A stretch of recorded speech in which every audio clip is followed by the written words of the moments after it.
Hello दोस्तों, एक बार फिर से आप सभी का स्वागत है एनिमे टेक्स पे। और आज हम लेकर आ गए हैं ब्लेंडर का 2D एनिमेशन ट्यूटोरियल। तो आज की इस वीडियो में हम सीखेंगे कैसे नोटियो टाइप वाला कैरेक्टर बनाते हैं और इसमें कैसे कलर फिल करते हैं और ऐसा टाइप का एक इमेज कैसे जनरेट करते हैं। तो चलिए स्टार्ट करते हैं। तो उसके लिए मैं एक नया ब्लेंडर फाइल खोल देता हूँ। तो जब आप अपना ब्लेंडर फाइल खोलते हैं तो यहाँ पर आपको न्यू फाइल पे 2D एनिमेशन पे क्लिक कर देना है, तो जिससे आपका 2D एनिमेशन वाला टैब खुल जाएगा। तो उसके बाद आपको कुछ इस तरीके का विंडो दिखेगा। यहाँ पे लेफ़्ट साइड पे आपको मिल जाता है टूल्स का ऑप्शन। तो यहाँ पर आपको काफ़ी सारे टूल्स मिल जाते हैं, जैसे कि ड्रॉ, फिल और इरेज़र और टिंट और कटर, और वैसे ही आपको बहुत सारे टूल मिल जाते हैं जिनका यूज़ करके आज हम अपना ड्रॉ करने वाले हैं। तो चलिए स्टार्ट करते हैं। तो सबसे पहले हमारे पास होता है पेंसिल टूल। तो इसका आप यूज़ करके कुछ इस तरीके की लाइन्स बना सकते हैं। और अगर आपको ये इसका जो स्ट्रेंथ है वो कम लग रहा है तो आप इसका स्ट्रेंथ यहाँ से बढ़ा भी सकते हैं। तो स्ट्रेंथ बढ़ाने के बाद क्या होगा वो मैं आपको बताता हूँ। तो अब ये जो लाइन है वो ज़्यादा डार्कर दिखने लगेगी। अगर आप इसका स्ट्रेंथ घटाएंगे तो ये थोड़ा लाइट दिखने लगेगा। तो ये होता है इस स्ट्रेंथ का यूज़। तो चलिए अभी मैं Ctrl+Z प्रेस करता हूँ और इसे अंडू कर लेता हूँ। और आज जो हम अपना मेन टूल यूज़ करने वाले हैं वो है कर्व टूल। तो आप इसको सेलेक्ट कर लीजिए और उसके बाद आप स्ट्रेंथ को फुल कर दीजिए। तो इससे होता क्या है वो मैं आपको बताता हूँ। आपको कहीं पे भी लेफ़्ट क्लिक होल्ड करना है और ऐसे ड्रैग करके कहीं पे भी इसको छोड़ देना है। तो इससे क्या होगा, यहाँ पर एक लाइन बन जाएगी और इसमें जो ब्लू पॉइंट्स बने हैं, अगर आप उन पे लेफ़्ट क्लिक होल्ड करके इनको खिसकाते हैं तो ये कुछ इस तरीके से कर्व बन जाता है। और वैसे ही आप इसको भी खिसकाएंगे तो कुछ इस तरीके से ऐसे कर्व बन जाएगा और इस तरीके से आप कर्व लाइंस ड्रॉ कर सकते हैं। फिर अगर आप यहीं पे राइट क्लिक प्रेस कर देते हैं तो ये लाइन गायब हो जाती है और ये डिलीट हो जाती है। लेकिन अगर आपको उस लाइन को रखना था तो उसके लिए आप क्या कर सकते हैं, जैसे आपने ये ड्रॉ किया और अगर उसके बाद अगर आप एंटर प्रेस करते हैं तो ये लाइन यहाँ पे ड्रॉ हो जाती है। तो ये तो थी कुछ बेसिक चीज़ें। तो अब हम अपना ड्राइंग स्टार्ट करते हैं। तो पहले तो मैं Ctrl+Z प्रेस करके इसे डिलीट कर लेता हूँ और उसके बाद मैं मिडल माउस बटन को होल्ड करता हूँ और कुछ इस तरीके से माउस को ड्रैग कर 3D व्यू में आ जाता हूँ। तो अब मैं यहाँ पर क्या करने वाला हूँ, मैंने एक इमेज डाउनलोड किया हुआ है ये वाला। तो इसी को मैं ट्रेस कर आज अपना कैरेक्टर ड्रॉ करने वाला हूँ। तो आप भी कुछ इस तरीके का कोई भी इमेज डाउनलोड कर सकते हैं और उसके बाद आप इसे इसमें इंपोर्ट कर सकते हैं। लेकिन इमेज को इंपोर्ट कैसे करेंगे तो अब मैं आपको वो बताने वाला हूँ। तो उसके लिए आपको क्या करना है, आपको यहाँ पर जो ड्रॉप डाउन का ऑप्शन है यहाँ पर क्लिक करना है और जो ड्रॉ मोड है इसे चेंज करके आपको ऑब्जेक्ट मोड में आ जाना है। और ऑब्जेक्ट मोड में आ जाने के बाद आपको अपने ब्लेंडर को थोड़ा सा मिनिमाइज़ कर लेना है और उसके बाद जो इमेज है उसको ड्रैग एंड ड्रॉप करके यहाँ पर ले आना है। तो उससे इमेज यहाँ पर आ जाएगी और उसके बाद मैं इसे फुल स्क्रीन कर लेता हूँ। और अब मैं क्या करूँगा, Alt+R और Alt+G प्रेस करूँगा और उससे ये इमेज बिल्कुल सेंटर में यहाँ पर आ जाएगी। और उसके बाद मैं क्या करता हूँ, RX90 प्रेस करके इसे 90 डिग्री ऐसे रोटेट कर लेता हूँ। तो अब ये इमेज बिल्कुल ऐसे स्ट्रेट हो चुकी है। तो अब मैं 0 प्रेस करके कैमरा व्यू में आ जाता हूँ। अगर आपको पता नहीं था तो 0 होती है शॉर्टकट की कैमरा व्यू से 3D व्यू में स्विच करने की। तो अगर आप 0 प्रेस करते हैं तो आप 3D व्यू में आ जाएंगे और अगर आप फिर से 0 प्रेस करते हैं तो आप कैमरा व्यू में आ जाएंगे। और इससे आप ये देख पाएंगे कि आपके कैमरा में दिख क्या रहा है। तो अभी मेरे को कैमरा में ये दिख रहा है। तो अभी जो ये इमेज है इसकी ओपेसिटी मेरे को थोड़ा घटानी पड़ेगी, वरना मुझे आगे से कुछ दिखेगा नहीं। तो इसलिए मैं यहाँ पर इस वाले ऑप्शन पर क्लिक करता हूँ और उसके बाद ओपेसिटी के आगे टिक लगा देता हूँ और जो 1 है इसको घटाकर मैं 0.8 के आसपास रख लेता हूँ। तो अब मैं इसी को ट्रेस करके इसके ऊपर एक इमेज बनाने वाला हूँ। तो ठीक है, चलिए स्टार्ट करते हैं।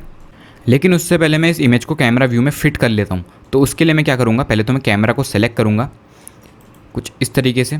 जो आपको लाइन दिख रही है आपको इस पर क्लिक करना है और ये सेलेक्ट हो जाएगी, या फिर आप यहाँ से कैमरा पे भी क्लिक कर सकते हैं तो ये सेलेक्ट हो जाएगा। और उसके बाद आपको N प्रेस करके यहाँ पर आ जाना है व्यू में और उसके बाद कैमरा टू व्यू। एक बार मैं आपको बड़ा करके दिखाता हूँ, कैमरा टू व्यू, इस पर आपको टिक लगा देना है। और उसके बाद आप N प्रेस करेंगे तो ये विंडो यहाँ से हट जाएगा। और उसके बाद आपको कंट्रोल और मिडल माउस बटन एक साथ होल्ड करना है और कुछ इस तरीके से माउस को ड्रैग करके लाना है। तो इससे ही जूम हो जाएगा। और इसके बाद आप N प्रेस करके कैमरा टू व्यू को टिक हटा सकते हैं। तो अब हम लोग रेडी हैं अपने ड्राइंग को स्टार्ट करने के लिए। तो ड्रॉ स्टार्ट करने से पहले आपको यहाँ से कलेक्शन के नीचे जो स्ट्रोक लिखा है इसको आपको सेलेक्ट करना पड़ेगा और उसके बाद आपको ऑब्जेक्ट मोड से आ जाना है ड्रॉ मोड में और यहाँ पर से आपको ये कर्व वाला सेलेक्ट कर लेना है। और उसके बाद मैं यहाँ पे थोड़ा सा जूम कर लेता हूँ और अब मैं क्या करूँगा, इसे इसका फेस का शेप दूंगा। तो उसके लिए मैं जो यहाँ पे आउटलाइन है इसके ऊपर ही ट्रेस करते हुए एक लाइन लाऊंगा। यहाँ से मैं अपनी लाइन स्टार्ट करूँगा और यहाँ पर आके रोक दूंगा। तो अब आप कहेंगे कि ये थोड़ा स्ट्रेट सा हो गया, लेकिन ये तो कर्व था। तो उसमें कोई टेंशन वाली बात नहीं है। मैं इसको यहाँ पे ब्लू डॉट को ग्रैब करके कुछ इस तरीके से यहाँ पर ले आऊँगा। तो अब ये यहाँ पर कुछ इस तरीके से फिट हो जाएगा। और जैसे ही आपको लगे कि ये लाइन बिल्कुल परफेक्ट है उसके बाद आप यहाँ पे एंटर प्रेस कर देंगे तो यह लाइन यहाँ पर बन जाएगी। फिर सेम तरीके से मैं यहाँ पर भी एक लाइन खींचकर यहाँ पर तक ले आता हूँ और उसके बाद इन ब्लू डॉट्स को ग्रैब करके कुछ इस तरीके से इसको कर्व शेप दे देता हूँ। और उसके बाद जब इसके एक बढ़िया शेप मिल जाए उसके बाद मैं एंटर प्रेस करके इसे यहाँ पर सेट कर लूँगा। और अब मैं सेम तरीके से इसके कान भी बना देता हूँ। तो मैं यहाँ से एक लाइन खींच के लाऊंगा यहाँ तक और उसके बाद इसको कर्व बनाकर कुछ इस तरीके का शेप दे दूँगा। और जहाँ जहाँ पे आउटलाइन है वहाँ पर मुझे इसको ऊपर ऐसे ट्रेस करते जाना है। और उसके बाद मैं एंटर प्रेस करके इसको क्रिएट कर लेता हूँ। और उसके बाद यहाँ से एक और लाइन खींच के लाता हूँ यहाँ तक। फिर उसके बाद इसको भी कुछ इस तरीके से ग्रैब करके कर्व बना लेता हूँ। तो अब इसके कान भी यहाँ पर बन के तैयार है। अगर आपको देखना है कि यहाँ पर क्या क्या बन चुका है तो आप यहाँ पे जो एम्प्टी है, एम्प्टी के आगे जो यहाँ पे आई का बटन है, अगर आप इसको ऑफ कर देंगे तो यहाँ से इमेज हट जाएगी और आपको अपनी ड्राइंग दिखाई देगी। तो अभी मैं इसे दोबारा से ऑन कर लेता हूँ। और उसके बाद इसकी आँखें बनाने के लिए अब हम यहाँ पर इस सर्कल टूल का यूज़ करने वाले हैं। तो इसको आप सेलेक्ट कर लीजिए और उसके बाद यहाँ पर से एक सर्कल क्रिएट करते हुए लाइए ऐसे। और उसके बाद जो है आपको येलो डॉट्स दिखेंगे, इसको आपको ड्रैग करके लाना है कुछ इस तरीके से और आउटलाइन के ऊपर इसको ट्रेस कर देना है। तो यहाँ पर आई बन चुकी है और उसके बाद मैं एंटर प्रेस कर दूंगा तो ये क्रिएट हो जाएगा। और उसके बाद मैं सेम तरीके से दूसरी आँख भी बना लेता हूँ। फिर हम सेम तरीके से इसके आई प्यूपिल्स को भी बना देंगे। और अब हम कर्व टूल को सेलेक्ट करके इसके आई लैशेस बना लेंगे। तो उसके लिए मैं एक लाइन ड्रॉ करता हूँ कुछ इस तरीके से और इसको कर्व बनाते हुए कुछ इस तरीके से ले आता हूँ। और सेम तरीके से हम दूसरी आई पे भी कर लेंगे। और अब हम इसके माउथ को ट्रेस कर लेते हैं। तो उसके लिए हम यहाँ पे एक कर्व ड्रॉ करते हैं कुछ इस तरीके से और इसको कुछ इस तरीके से ले आते हैं। और अब एक नया कर्व ड्रॉ करके इसको यहाँ पर ले आते हैं और ऐसे इस लाइन को ट्रेस करते हुए हम इसका पूरा माउथ बना लेंगे।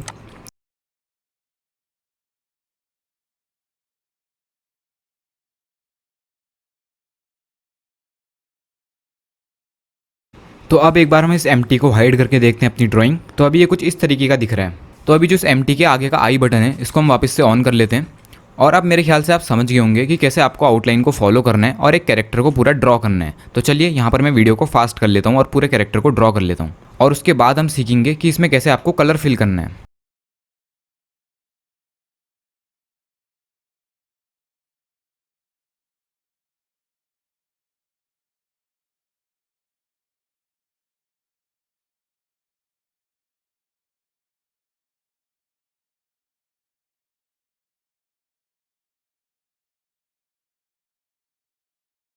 तो अब हमारे कैरेक्टर की पूरी आउटलाइंस रेडी है। एक बार मैं आपको इसे हाइड करके दिखाता हूँ। तो अब हमारा कैरेक्टर कुछ इस तरीके का दिख रहा है। और अब बारी आती है इसमें कलर फिल करने की। तो कलर फिल करने से पहले हमें एक काम और करना होगा। तो आप जब इस इमेज को देखेंगे तो आपको दिखेगा कि यहाँ पर कुछ शेड्स भी हैं। जैसे आप यहाँ पे देखेंगे तो यहाँ पे आपको लाइट कलर दिखेगा और एक जगह पे आपको डार्क कलर दिखेगा। एक बार मैं आपको फ़ोटो में दिखाता हूँ। तो जैसे आप इसमें देखेंगे तो आपको यहाँ पर लाइट कलर दिखेगा और यहाँ पर डार्क कलर दिखेगा। वैसे ही आपको यहाँ पे भी लाइट कलर दिखेगा और यहाँ पे डार्क कलर दिखेगा। तो इसके लिए हमें अलग से लाइन बनानी पड़ेंगी और उसके बाद हम इसमें बाद में कलर फिल करेंगे। तो मैं आपको करके दिखाता हूँ कि आपको ये कैसे करना है। तो सबसे पहले तो मैं यहाँ पर पहले इस वाले ऑप्शन में आ जाना है आपको, ऑब्जेक्ट डेटा प्रॉपर्टी में। और उसके बाद यहाँ पर आपको एक बार प्लस वाले आइकन पर क्लिक कर देना है। और उसके बाद आपका यहाँ पर एक नया लेयर बन जाएगा और इसका नाम कुछ आपको ऐसा दिखेगा, GP लेयर। और इस पर आपको डबल क्लिक करके आपको इसको रीनेम कर देना है शेड्स। आप इसे कुछ भी नाम दे सकते हैं लेकिन मैंने यहाँ पे शेड्स इसे नाम दिया है। और इसको आपको सिलेक्टेड रखना है और उसके बाद आपको आ जाना है मटेरियल वाले टैब में। और यहाँ पे आपको सॉलिड स्ट्रोक सेलेक्ट करना है अगर आपका नहीं है तो। और उसके बाद आपको ड्रॉ करना शुरू करना है ये जो लाइट वाला पार्ट है इसको। चलिए मैं आपको ड्रॉ करके दिखाता हूँ। तो सबसे पहले आपको यहाँ पर एक लाइन ले लेनी है और इसको कुछ इस तरीके से कर्व बना लेना है। और जो लाइट वाला पार्ट है उसके चारों ओर आपको आउटलाइन बना लेनी है। तो मैं यहाँ पर भी एक आउटलाइन बना लेता हूँ और सेम इसी तरीके से मेरे को इसके चारों ओर आउटलाइन बनानी है। और अब मैं बनाऊंगा आउटलाइन यहाँ पर। और उसके बाद हम आउटलाइन खींच लेते हैं इस वाले एरिया पे भी। और जहाँ जहाँ पे आपको लाइट कलर दिख रहा है, हाईलाइट्स, उस जगह पे आपको ऐसे आउटलाइन बना लेनी है ताकि हम बाद में इसे फिल करके एक अलग कलर दे सकें। और मैंने इसका एक अलग लेयर क्यों बताया वो भी मैं आपको बाद में एक्सप्लेन करूँगा। और अब बारी आती है इसके फेस के हाइलाइट्स की। तो यहाँ पर मेरे को एक हाईलाइट दिख रहा है तो यहाँ पर भी मैं एक लाइन ड्रॉ कर लेता हूँ और इसको कुछ इस तरीके से ऐसे कर्व कर लेता हूँ। और उसके बाद एक लाइन में ड्रॉ करके लाता हूँ कुछ इस तरीके से। और इसके चिन पे भी आपको एक डार्क स्पॉट दिख रहा होगा तो वहाँ पर भी आपको आउटलाइन खींच लेनी है। और इसके बाद इसके गले की बारी। और अब इसकी बॉडी में मुझे जहाँ जहाँ पे हाइलाइट्स दिखेंगे वहाँ पे मैं आउटलाइन दे दूँगा। जैसे कि मुझे इसकी आंखों पे भी कुछ दिख रहा है हाइलाइट्स। तो अब मैं यहाँ पे वीडियो को थोड़ा सा फास्ट कर लेता हूँ।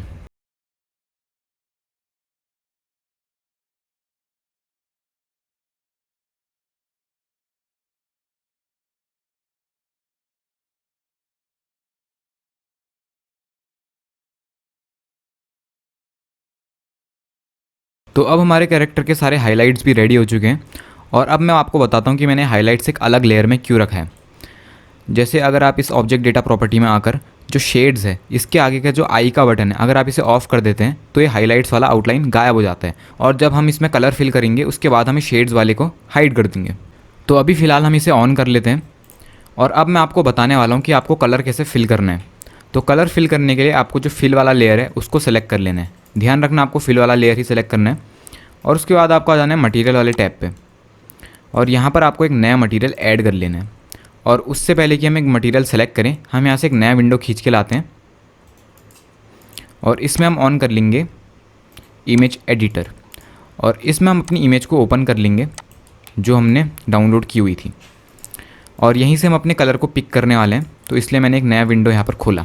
अब जो मैंने यहाँ पे एक मटेरियल ऐड किया हुआ है उस पर मैं न्यू पे क्लिक कर दूंगा और उसके बाद आपको एक स्ट्रोक का ऑप्शन दिख रहा होगा, आपको इसमें से टिक हटा देना है और फिल पे टिक लगा देना है और यहाँ पर जो बेस कलर है इस पर आपको क्लिक कर देना है और यहाँ पे जो एक आपको ड्रॉपर दिखेगा इस पर आपको क्लिक कर देना है और अब आप सेलेक्ट कर लीजिए कि आपको किस एरिया पे कलर करना है। तो अभी मेरे को इस एरिया पे कलर करना है तो मैं यहाँ का कलर सेलेक्ट कर लेता हूँ। तो अब मेरा कलर यहाँ पर आ चुका है। अब इससे पहले कि हम इसमें कलर फिल करना स्टार्ट करें हम यहाँ पर जो एम्प्टी है इसको हाइड कर लेते हैं और इसके बाद हम यहाँ पे से इस फिल वाले टूल को सेलेक्ट कर लेते हैं। तो यही टूल यूज़ होता है हमारा कलर फिल करने में। तो इसको सेलेक्ट करने के बाद हम यहाँ पर डबल क्लिक करते हैं तो ये फिल हो जाएगा और अब हम एक नया मटेरियल ऐड करते हैं और न्यू पे क्लिक करके स्ट्रोक को हटाकर फिल पे टिक लगा देते हैं और बेस कलर में आकर ड्रॉपर को सेलेक्ट करके हम ये वाला कलर सेलेक्ट कर लेते हैं और अब इस बकेट को सेलेक्ट करके हम यहाँ पे डबल क्लिक करते हैं तो ये भी फिल हो जाएगा और ऐसे करके हम अपने कलर्स को फिल करते जाते हैं। तो अब तो ये बिल्कुल बच्चों वाला काम हो चुका है, काफ़ी आसान लगेगा आपको ये अब। तो अब मैं इसको सेलेक्ट करता हूँ और बकेट को सेलेक्ट करके इसके ऊपर भी कलर भर देता हूँ और यही सेम कलर मैं यहाँ पर भी भर देता हूँ। तो अब मेरे ख्याल से आपको अच्छे से समझ में आ गया होगा कि आपको कैसे कलर फिल करना है। मैं आपको एक बार और बता देता हूँ।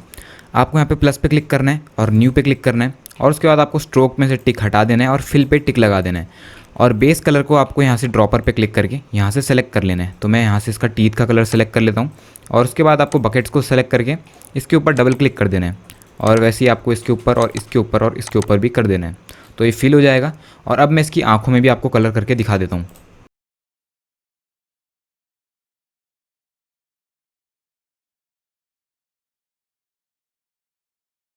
तो अब हमने पूरे हेड पे इस पर कलर कर दिया है लेकिन जब हम इसके शर्ट पे कलर करने जा रहे हैं तो वो नहीं हो पा रहा है और यहाँ पे लिखा रहा है unable to fill unclosed areas. तो ऐसा क्यों हो रहा है? क्योंकि आप यहाँ नीचे से देखेंगे तो ये एरिया पूरे खुले हुए हैं और ये क्लोज्ड नहीं है। तो इन्हें हमें पहले क्लोज़ करना होगा, उसके बाद ही हम इसमें कलर फिल कर पाएंगे। तो चलिए उनको हम पहले क्लोज़ कर लेते हैं। और क्लोज़ करने से पहले आपको एक चीज़ ध्यान में रखनी है कि आपको ऑब्जेक्ट डेटा प्रॉपर्टीज़ में आकर वापस से यहाँ पे शेड्स को सिलेक्ट कर लेना है और उसके बाद आपको मटेरियल वाले टैब पे आकर स्क्रॉल अप करना है और सॉलिड स्ट्रोक को सेलेक्ट कर लेना है और उसके बाद आपको नीचे से एक स्ट्रेट लाइन खींच के लानी है और इस पूरे एरिया को क्लोज़ कर देना है। तो अभी यहाँ से क्लोज़ हो चुका है लेकिन अभी भी आप यहाँ पे देखेंगे तो यहाँ पे थोड़ा सा खुला हुआ है। तो आपको इस चीज़ का ध्यान रखना है कि ऐसा कहीं पे खुला ना हो। तो यहाँ पे मैं इसको क्लोज़ कर देता हूँ। तो अब ये क्लोज़ हो चुका है। तो अब हम रेडी हैं इस पर कलर फिल करने के लिए। तो चलिए अब हम इसे फिल करते हैं।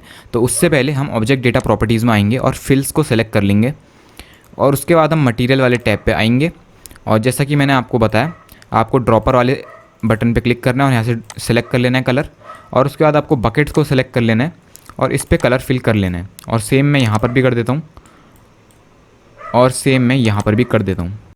तो अब मैं इसी तरीके से पूरे कैरेक्टर में कलर फिल कर लेता हूँ।